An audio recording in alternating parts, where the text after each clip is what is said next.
So I want to welcome every one of you. Thank you for tuning in. Really appreciate you starting off your morning with us. It's Sunday, July 13th, 2025.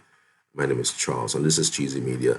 This is your hub for breaking news, for breaking stories from Nigeria and from around the world as well. For any news happening, as long as we have it, we are coming live with it. And this is not only the time that we come on the air every time. In fact, if it's breaking by 12 midnight, we're breaking it by 12 midnight. If it's up by 4 a.m. in the morning, we're up by 4 a.m. If it's up by 10 a.m., we're up by 10 a.m. So at any point in time that anything is breaking, we would be live with you for everything, information, entertainment, education, and everything, in between. You can as well reach out to us just in case you have a breaking news around you that you want to share with us. You can also do that. The numbers is right above my head, start to the right. You might as well do the same thing across board by send us a message, send us a WhatsApp message. You can call in at some point, in fact, and you can as well send us a message on this platform on YouTube. We're live, like I said, every single morning by 7:30 for the review of the papers. Return to Abuja, just in case you haven't. So let me see if I can grab a visual of him. He is right now in Abuja.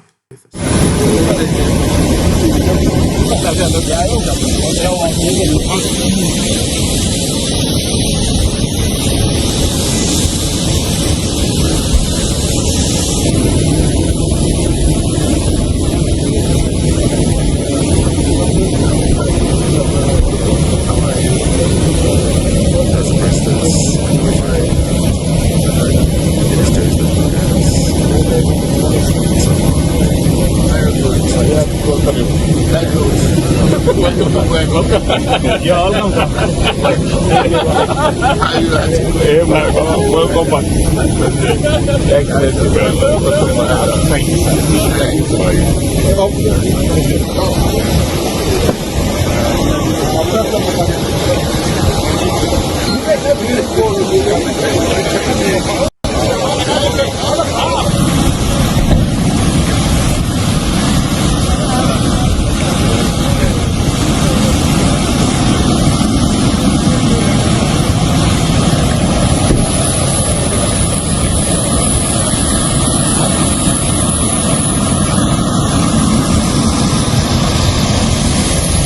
So it's official. He has returned to Abuja. For those who have been asking about his whereabouts, I hope suffices. There's been this social media uproar since the last 24 hours about his whereabouts. Many persons speculating that he may have fallen ill after his meeting at St. Lucia and then over to the BRICS meeting. So many persons were screaming, where the hell is the president? But right now, we're good, and we understand that he came back earlier this morning. So let's give you give you our teaser before we kickstart our daily newspaper recap. Let's give you the teaser right now. It's all about Atiku letting go his ambition. There are a whole lot of persons who have said that he should drop his ambition. Almost the first time, and it shocked everybody that he was able to gather that. But be that as it may, let's count it the way that INEC did count. The South, Buhari was incompetent. Nigerians suffer under him, yet they allowed him to rule. Tinubu is obviously incompetent. He said he came to come, and we want to see change. Give several times that they stole the election, that you were so sure Peter Obi was the winner. So if you knew he won, saying that he doesn't stand the chance, and you're talking, you have seen him get votes from the north, is because they have to give somebody a chance from the southeast. What is our problem with the Igbo Nigeria, one Nigeria? Now they changed the national anthem and brought the old one to talk about we being together. But us northerners must team up behind Obi. We have northerners. Why did Wike destroy PDP? So these are the teasers we have for you for this morning. So we're going straight to the papers. And papers have several headlines that I think would interest you. So we're kicking off on the Punch newspaper this morning. Let's see what it brings us this lovely Sunday, the 13th of July, 2025. So we're kicking off on the Punch this morning. Let's see what it brings. On the Punch, Lagos local government poll, opposition cries foul over APC's victory boasts. Well, I don't know if you followed those local government elections. So many persons say it was a far cry from what exactly it should be in terms of what election should look like. And federal government under fire as NNPC confirms refineries not working. Well, you know how it is when you had told the entire federation that the refineries are now working under the last administration of the NNPC management, Kiari, and only for you after a few months for you to see that it's no longer working. It's really something that a whole lot of persons are very angry about, and they are questioning the truthfulness of the state of the refineries in the first place. And that's why Ojulari, the new leader of the NNPC, is mulling the idea of selling the refineries to the private sector, or maybe do it a public-private partnership, so that we can actually have that sector, especially that our refineries come back to full stream. To more other headlines, 2027 APC ADC coalition scramble for Kano's mega vote. It's all about 2027. No date yet for NEC to decide Obi's fate, says Labour Party. Party stalwarts acknowledge ex-Kano governors in influence, confirm consultation. NNPP factions differ on alliance move. All right, some other headlines. Reps move to strip president of power, appoint INEC chair. Would that even be possible under any government, under any president? I doubt it. All right, let's see who we other headlines that the Punch is having for us this morning. How unruly drivers assault traffic officials to avoid penalties. All right, flood waters force Makoko children out of school amidst disease fears. Final details on the Punch papers. I shared water with camels, donkeys traveling through desert. Libya returnee. Oh my goodness. And there's even a lady. I thought that the guys who were mostly the ones that are fearless, the ones that embark on these types of trips. But when you see a lady, telling their tale about this development, you're almost stunned about, the experience that they are sharing. PDP will never die, says Southwest chair. Find out the details on the Punch newspaper this morning. And now we're moving over to the Leadership newspaper. It's called the Leadership Weekend. Let's see what we have there. I didn't criticize Tinubu on Fubara's suspension, says Shetima. I mean, I'm sure that story he told at the Adoke's book launch would actually haunt him forever. I don't think he actually knew the type of story he was telling, that it would actually try to criticize his boss. Or maybe he knew what he was doing, but he just wants to hide under the cloak of I didn't tell that story trying to criticize my boss. But however it is, nobody has the right to stop anyone from thinking otherwise, in case you actually had made a comment in that direction. But in any case, we fingers crossed we would see what happens after a while. Against all odds, 10-year-old survives 10 surgery after abandonment. Oh my goodness. Did you see that wonder? 10-year-old survives 10 surgery after abandonment. It's really an interesting read, I guess. Measles kills 24 children in Zamfara, says MSF. Sale of state-owned refineries not ruled out, says NNPC GMD. Federal government suspends 4.3 million naira daily to feed 3,823 inmates on death row. That's interesting, isn't it? Federal government spends 4.3 million naira daily to feed 3,823 inmates on death row. NCOS says 3,742 male, 81 female in condemned cells nationwide insist feeding allocation are never international standards. They want more. State CSOs explain reasons for governor's refusal to sign erosion order. All right, we'll find out a little more details regarding this. How in the world is 4.3 million naira daily not enough for 3,823? And by the way, you would think that those who are in that platform, they don't.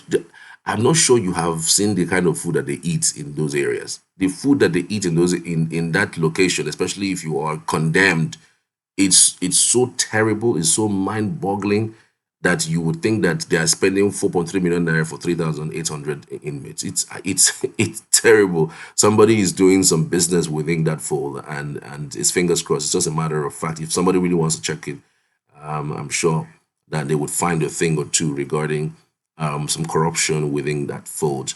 I'm still on the leadership newspaper. Buhari vows to be neutral as ex-aides battle Tinubu. Three governors, ministers to grace Lateef Jakonde lecture. Tears and ashes. Widow cries for help after fire destroys her only shelter. Lawyers, politicians rally behind women's reserved seat bill. All the details you can find on the leadership newspaper. We're moving over right now to the Tribune newspaper. If we've got that, then we can display that for you right now. On the Tribune this morning, just above the mass, Tinubu gives reasons. Niger Delta is critical to Nigeria. Ambassador Awolowo Dosumu felicitates Lasisi Olagunju over NAL honorary fellowship.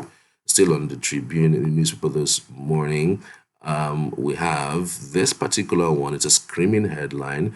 Constitution review, North pushes for power, devolution, resource, control, and equity, wants elective positions reserved for women. Constitution review, North pushes for power, devolution, resource control, equity, wants effective or elective position reserved for women. Nigeria is still searching for answers to national questions. All right, find out the details of that right up on the Tribune newspaper. Military arrest terrorists, gun runners in Kaduna as police foil bandit attack, kill one in Benue. All right, some other headlines that we have for you on the Tribune newspaper this morning. Anglican Church gives clerics guidelines for hosting politicians during services. This is not far from what may have transpired with the likes of the FCT minister Nyesom Wike. Nyesom Wike had actually gone to an Anglican church to make comments disparaging other politicians and practically making the church pulpit a place where you could use to throw tantrums at other politicians. He went to do Thanksgiving with other of his 5 friends, his G5. Remember, the likes of Benue State Governor, the likes of that's former Benue State Governor now, the former Enugu Governor, and other persons who showed up at that event. He took them there, and instead of focusing on the Thanksgiving that he came to do in that church after the series of commissioning that had happened in Abuja, he went ballistic with disparaging other, politicians. He made comments on the coalition, made comments on Peter Obi, made comments on several other persons. And so many persons thought that the Anglican Church should not be providing its pulpit for politicians to, disparage other politicians. Instead, they should do it on their own. They should call a press conference if they really want to do such. And so I'm sure that's part of the reasons why the Anglican Church is giving clerics guidelines for hosting politicians during services. Osun PDP pledges support for Adeleke, ready to align with his future decisions. Well, this has been a rumor over time right now. Adeleke is looking to defect to the APC, and it's only a matter of time. Some people even are saying it's a matter of hours. He's been consulting widely for a while now, and it's only a matter of time for him to make the switch. You never can tell what it would be. Making the switch might just be what would happen in a couple of days. Lagos local government election records low turnout. Sanwo-Olu, Hamzat, others comment last year over smooth exercise. 2027 elections, how ADC proponents can achieve results. President speaks, opposition coalition healthy for democracy, says Bajabia. All the details you can find on the Tribune newspaper this morning. All right, let's now move over to the Vanguard newspaper if we have that now. Okay, it's displaying on your screen. Vanguard has its headline just above the masts. Thousands of youth, women, elders storm Kebbi Government House, declared total support for APC. This means ADC movements as deceptive. Thousands of youths, women, elders stormed Kebbi Government House, declared total support for APC, dismiss ADC movement as deceptive. When headline like this comes out, what comes to mind at the first is the government of that state is a little bit scared, and because of the numbers of people who may have defected from other political parties to the ADC, or maybe from other zones or other regions, you would think that the only way to make some noise and maybe to kill their own noise is to just do small just do small drama within your reach, so that it won't look like, well, you guys are giving up on the matter. Anglicans ban politicians from church podium. Labour Party alleges attempts to gag VP Shatima. Labour Party alleges attempts to gag VP Shatima. Constitution review. Northern states demand true federalism and state police.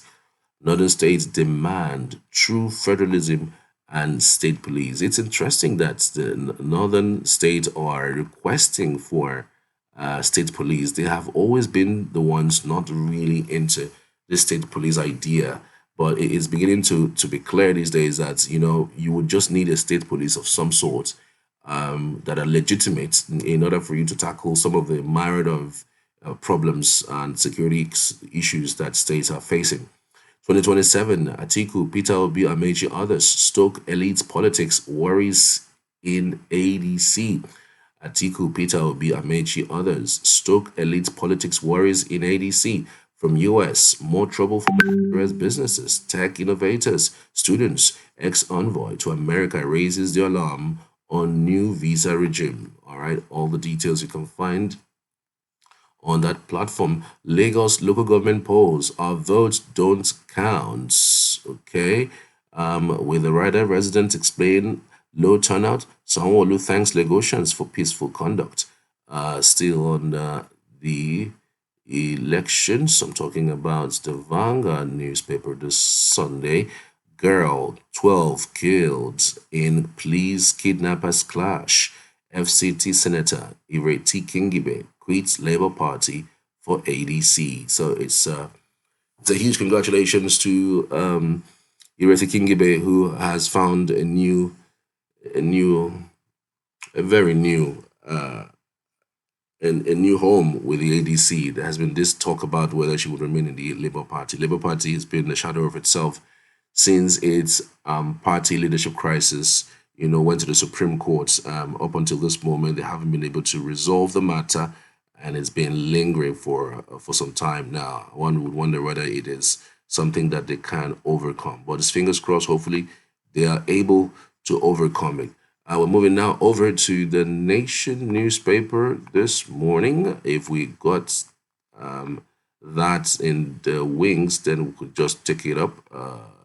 The Nation newspaper has its own headlines that is screaming, and it's really looking good out there. So let's see. On the Nation newspaper this morning, Lagos local government poll, APC eyes clean sweep amidst lower turnout.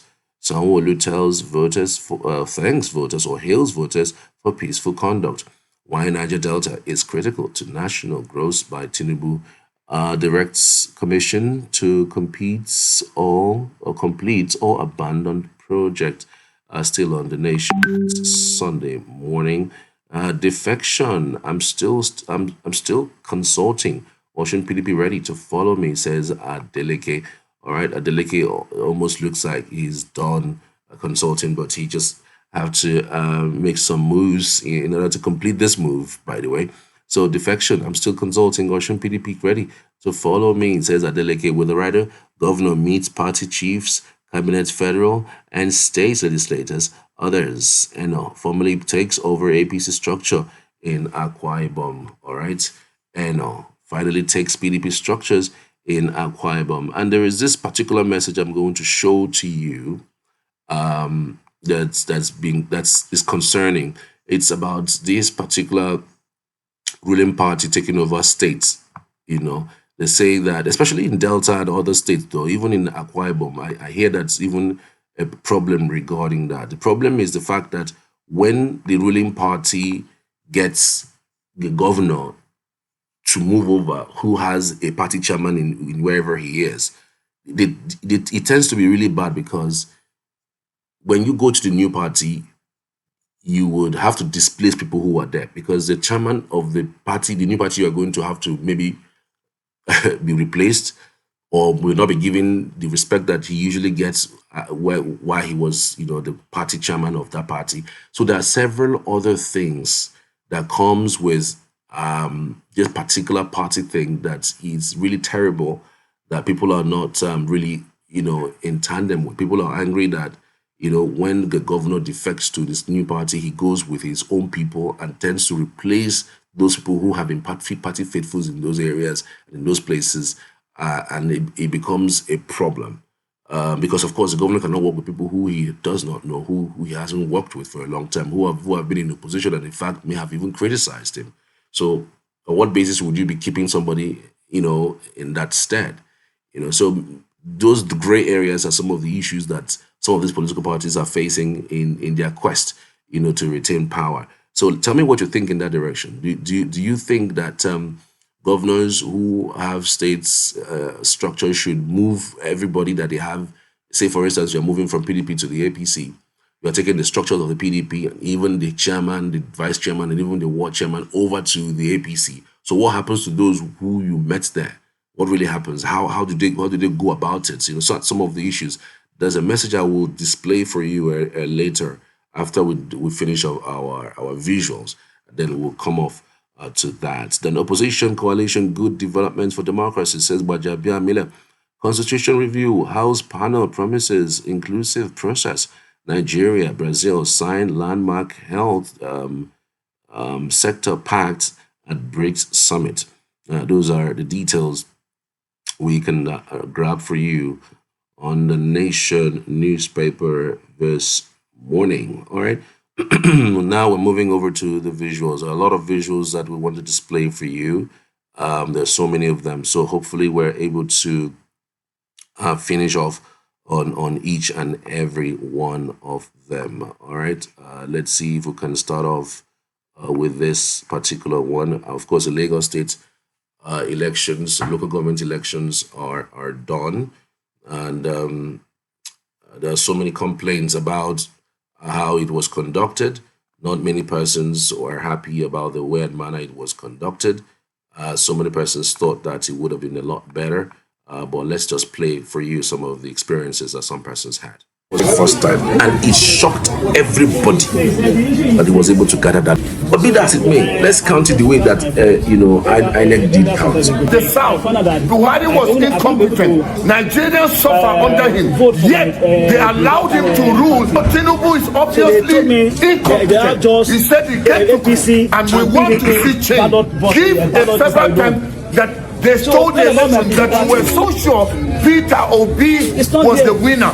So if you knew he won, saying that he doesn't stand the chance, and you're talking, you have seen him get votes from the north, is because they have to give somebody a chance. Okay, that was one out of so many persons who have complained bitterly about the way and manner he wanted to, he wanted to vote for his preferred party, and it wasn't showing. In fact, it was just only the APC and the PDP that were on the ballot. Every other thing that you were seeing, every other thing that you thought that on a very good day you're supposed to see everybody. you're supposed to see at least all the parties, the Labour Party, APC, PDP, Abga and the likes. It was just the ones that we saw was just APC and PDP. And one would wonder why is that? And because of that, a lot of persons read the room and they didn't even show out for the elections. There are people who were even playing soccer while local government elections were even going about. These are some of the reasons why I thought the president looked at our constitution and thought that money should be paid directly to the local government chairman so that there should be some activity. The local government tier of government should be one of the most competitive part of government. But the state government have made it so moribund, so desolated that they would not give them any form of autonomy because they feel that some of the money is going there, should come through the state. And the president at the time, I think last year, got the Supreme Court to make a law stating that these particular money should be paid directly. If the autonomy is there for the local government election, then you can see competition. Then you can see activity in that area because that's actually the tier of government that is closest to the government of the day, to the people. So if we have a situation where the governors are refusing to even vote for autonomy of the local government, and even the president is not even doing anything in that direction to enforce it, then you just say that everybody is in bed with everybody. It's really crazy. Anyways, let's go to some other visuals that we have for you. That's social media visuals that we have for you. Just to remind you that Tinubu has returned to Abuja after his journey.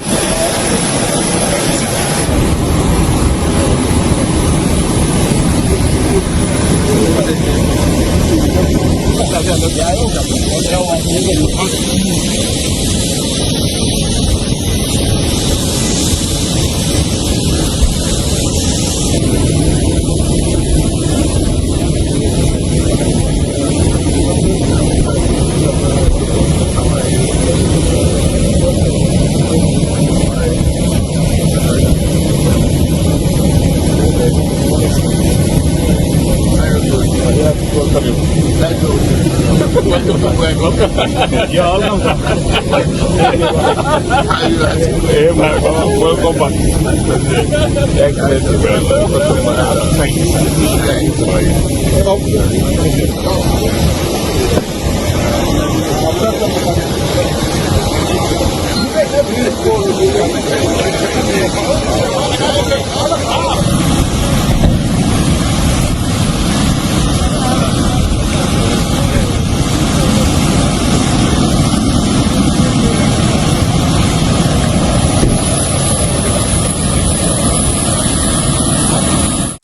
So it's official. The president has returned back to the country. I hope everybody now can rest because it was, a major issue in the last 24 hours with people asking where the president was after his meeting in St. Lucia and, of course, in the BRICS. So they were asking where he had gone to. Well, right now, it's official. He's back. He's hale and hearty. And then we're back to normal duties. All right. So back to party politics.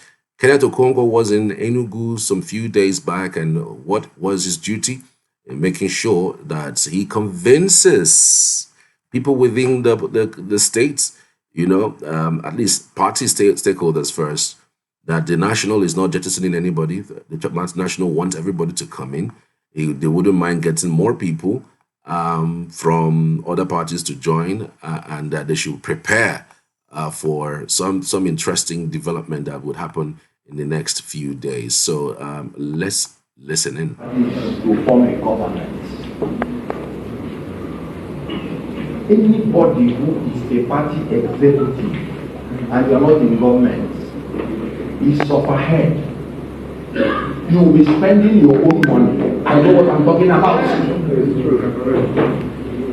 So it is foolishness for people to begin to bicker and destroy their party because of party executive seats. So the whole idea I'm saying this thing now is, let us have Rabuosu at the back of our mind whenever we're talking about anything, sacrifice for this party.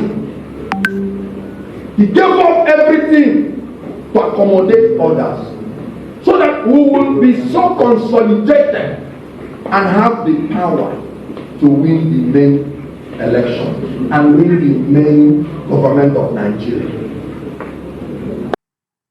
Okay. That was Kenneth Okonkwo, with ADC members, ADC members in Enugu, all of the 17 local government chairmen and party chairman having a meeting some few days back while he was in Enugu. And his only point of call is making sure that they galvanize people to join the party. There are more people should join the party, that Enugu should be ADC. He had actually met the governor just when he landed. And so many persons had speculated that he may have also spoken to the governor about joining the ADC. And, of course, the governor is not a politician. He practically does not key into this type of cheap politics. He likes to keep his actions to himself. He rarely speaks on, national politics. If he's not talking about moving Enugu State from $30 billion to $40 billion, he's telling you how the smart school is going to improve, students and Enugu. He's also telling you how he's opening the Enugu State and the region to regional tourism. He's also giving you an update on smart farms that he thinks that would stop the menace of farmer-headers clashes. He's also giving you an update on that's several things. He's also telling you how conferences, that Enugu State has become the conference capital of Nigeria. People who want to do their conferences and be safe, that are doing their conferences with a large expanse of space, they can always use the Enugu International Conference Center. I mean, there are several conferences that have been slated for this particular year. The ones are some that has happened and some that are yet to come, which are beginning to bring a lot of businesses to Enugu State. Something that never really happened in the last administration. So it's a huge thumbs up to him and what he's able to achieve and what his arrangement has been, or what his plans has also been. Many persons have said that he is the most, he's the governor with the most achievement in 2 years or being in office, and the best performing governor, as Professor Keyamo said, through the president. And the president, of course, has been here previously, and of course has said his own mind about the kind of governor that he is. So there's a lot of positivity around him at this point in time, and so it becomes a thing of grandeur for him. But the point is, so many persons have said that because of the problem at the national level of the PDP, he may not run on the platform of the PDP. But even if he does, there might not be any opposition given what he's achieved in just 2 years being the governor of Enugu State. Anyways, okay, let's go over to the next visuals that we have for you. It's a visual that is quite interesting. I needed to watch this and watch this carefully.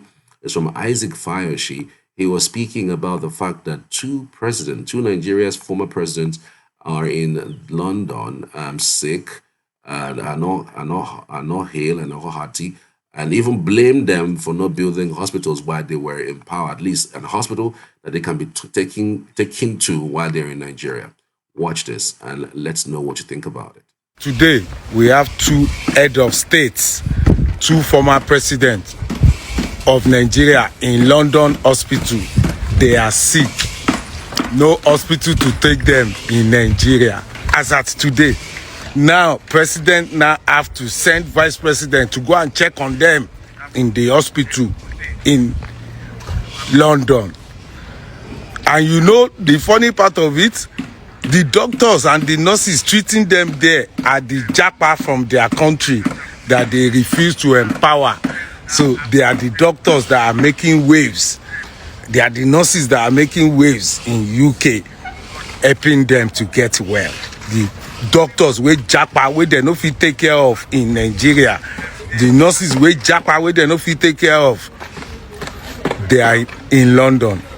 Imagine two former head of state, two former presidents, they didn't build one single hospital that they can in their old age that they can go. Yorùbá ní má jẹ́ kí n kú síbi tí kò sáṣọ mi. That means they were unable to build a good hospital that they can go in their old age. So the two of them are now in London, Buhari and Abdulsalam, receiving treatment. And part of the doctors and nurses treating them are the Japa they refuse to empower in Nigeria. Do you see the history? So if two head of states are abroad and when they are sick, they are receiving treatment. What about 200 million that are not head of states that cannot go abroad to receive treatment? You see how selfish our leaders are? Now, our current president now still send our plane to go and visit them outside on their sick bed. Is that not a sick nation? What a country. There was a country. Well, I mean, some great points made, really great point made. But he didn't have to take them to be sick for Fayoshe to be saying what he's saying. Under Buhari, you would say that he spent a lot of time in the hospital. In fact, if he did 8 years in office, you could say that he did 1 year in at least one or even more, trying to fix himself, trying to get himself well. Thank God for his life, really. I mean, at the time he was the president, if you look at what happened to him, he was really lanky when he took over office in 2015, but at some point he became fresher. And he even confessed that he was really sick. At some point, he was away for more than 6 months. And Garba Shehu, also recently in his book, said that at some point he didn't want anybody to disturb him about Buhari's ill health. He had to lie that Buhari's office was infested by rats. It's so really painful, hearing this now, because I know that I was just wondering what kind of environment does the presidential villa have that rats would go as far as disturbing the presidential villa. Do you know what that means? I mean, it means that the cleaners, they are not doing their jobs. It means that the people there who are employed daily to be paid to get things done. And you know that when they are talking about cleaners, they're not talking about just any kind of cleaners. They're talking about internationally certified cleaners. So at what point did rats? Oh my goodness, I didn't think about it. I wasn't critical in thinking at that time, why he said it. But right now, I'm thinking about it right now. How come we fell for those lies that they told about rats infesting or rats invading the presidential villa and the president cannot return because of rats? Like, it's terrible, really. Well, I also wondered why he's telling us that now. Why are you telling us that now? Why? What kind of message are you trying to send? For me, that only sends message to those who are in power that to continue lying. Whatever happens, just continuously lie. As long as you lie your way around a particular incident, So, but again, Nigerian media, it's difficult to report certain truths that you see, because if you do that, you get into trouble. You'll be blacklisted. So those are some of the issues that people are basically facing, and the media here is also facing. Let's see if we can grab this particular one also. It's quite interesting and conflicting because Daniel Bwala is one of the presidential aides. Before he took over office or got the appointment from the presidency, he said a lot of things that, is still, if you can say, is still very much valid. Still very much valid. At some point, in fact, there was this talk about whether, Tinubu built Lagos, and he went ballistic on Tinubu, that Tinubu never did anything. And guess what? All of these things are captured on camera. And sometimes, though, these videos, when you play it back, I don't know what he feels or what he thinks when he sees his videos played back, and now he's working for the same person he criticized. He only collected tax. All the infrastructure needed for a state or in fact a country to develop was on ground. Lagos used to be the Nigerian national capital. Before Nigeria was formed, Lagos was a colony. You have all the infrastructure for economic development. As what you didn't establish them. There was seaport, there was airport, you have commercial activities, all the embassies are there. So transaction with foreign envoys is in Lagos. All the hotels are there, headquartered in Lagos. All the banks are headquartered in Lagos. All security apparatus, every facility and infrastructure for economic development was in Lagos. He didn't bring them. Asiwaju did not invite or introduce or brought to Lagos any serious foreign investor or domestic investor. And these revenues we are talking about that they claim he has generated, we are on. It's just that the government didn't have the infrastructure in collecting those. So what he did throughout this period was to collect tax. That's what they claim by revenue. And even then, the reason he did that was because the company that was collecting the tax, the company is allegedly traceable to him. So I'm just thinking to myself, really, how, like, what does he think? How does he think when he sees those videos? Because those videos are actually going to be used against him, including Reno Mokri. Because Reno Mokri at some point was a vicious attacker, was a vicious antagonist of President Tinubu. And now they are, the shower boys of this particular administration. And those videos are there. It's not like the videos look old or they look that like they are not who they are. They are the same people. So imagine you during campaign, somebody brings out that video. You are in government of Tinubu, and then you are saying this against Tinubu. It's going to be quite conflicting. I don't know. See, but this is part of the reasons why the politics of ideology is very important for all Africans.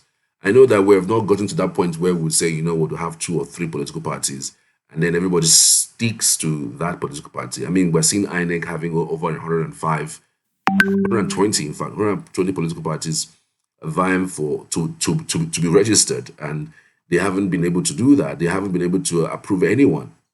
So as it stands currently, we have more than 20 political parties, at least the ones that we know went to that election, the presidential election. But it is not the same now, because like it or leave it, you can't in one minute be singing one praise or singing or antagonizing somebody, and just another minute singing a totally different thing from what you did. These are the reasons why ideology helps us catalyze. Ideology helps us to put things in perspectives. If you are here, you are here for good. If you are here, you are here for good. You are not here or here by morning or here by night. And this is actually what makes our democracy, laughable, in the eyes of people. I mean, who does this? If he is in government and somebody plays this video, maybe he just finished an interview, and as soon as he finishes that interview, praising Tinubu's government that he did that, and the next second somebody plays back the video, he's the same person. How would it turn in the head and in the mind of anyone? It's crazy though. So I just thought to bring that out and see how conflicting that can really be. So speaking of teasers, I said I was going to tease you about something coming up on this channel, and it's quite an interesting tease. I thought you would like it. It's all about Atiku. Many persons are prevailing on him to quickly sheath his ambition to make sure that he backs Peter Obi for the next election. We know that it's not written anywhere, it's not signed anywhere that South Mbama was the first time, and it shocked everybody that he was able to gather that. But be that as it may, let's count it the way that INEC did count. The South, Buhari was incompetent. Nigerians suffer under him, yet they allowed him to rule. But Tinubu is obviously incompetent. He said he came to coup, and we want to see change. Give several times that they stole the election, that you were so sure Peter Obi was the winner. So if you knew he won, saying that he doesn't stand the chance, and you're talking about, you have seen him get votes from the north, is because they have to give somebody a chance from the southeast. What is our problem with the Igbo? Nigeria, one Nigeria. Now they changed the national anthem and brought the old one to talk about we being together. But us northerners must team up behind Obi. We have northerners. Why did Wike destroy PDP? So those are the teasers for you that's coming up on this channel. It will come up a little later today. But one more thing I actually going to say is that just in case you're wondering, Tinubu has returned. He's returned to Abuja. For those who have been asking about his whereabouts, yes, he has officially returned from his journey in both BRICS meeting and, of course, St. Lucia.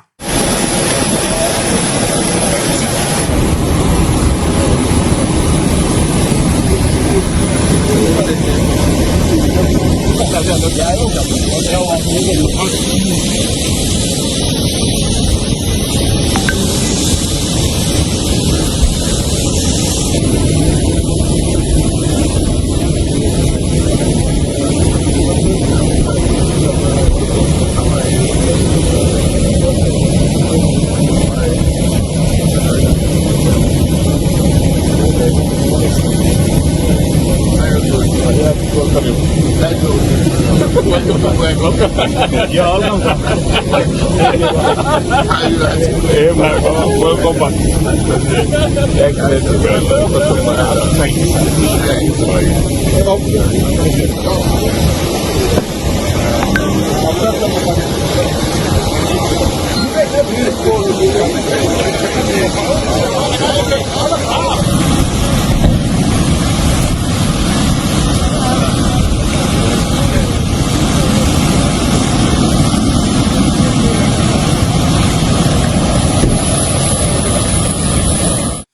We've also gone around some of the biggest headlines from the newspapers. Remember, we are up every single day from Monday to Sunday. We don't stop. It's 7:30 all the way to 8:30. It's everything that you want in between. We have added a new segment, which is a social media segment. We just basically capture some of the trending social issues online and bring it to the fore. And you have the chance or also to participate on the program by sending us a message via the numbers are showing right up on my head to the right. Yes, I think I'm pointing at the right place. All right, so you could also send us a WhatsApp message, not just a WhatsApp message. You can call in, basically. That's the idea for it to be very interactive.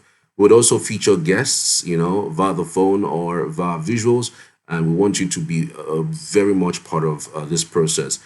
Today is the 13th, so we are on the 13th day of the social experiment of 90 days. Yes, we're going to be streaming live every single day, at least for 90 straight days between 7:30 and 8:30, depending on how long the program lasts. And by the way, this is a hub for breaking news of any sort. If it is breaking anywhere in Africa, we're bringing you these visuals, and we could come up at any time of the day. Yes, that's how interesting this is.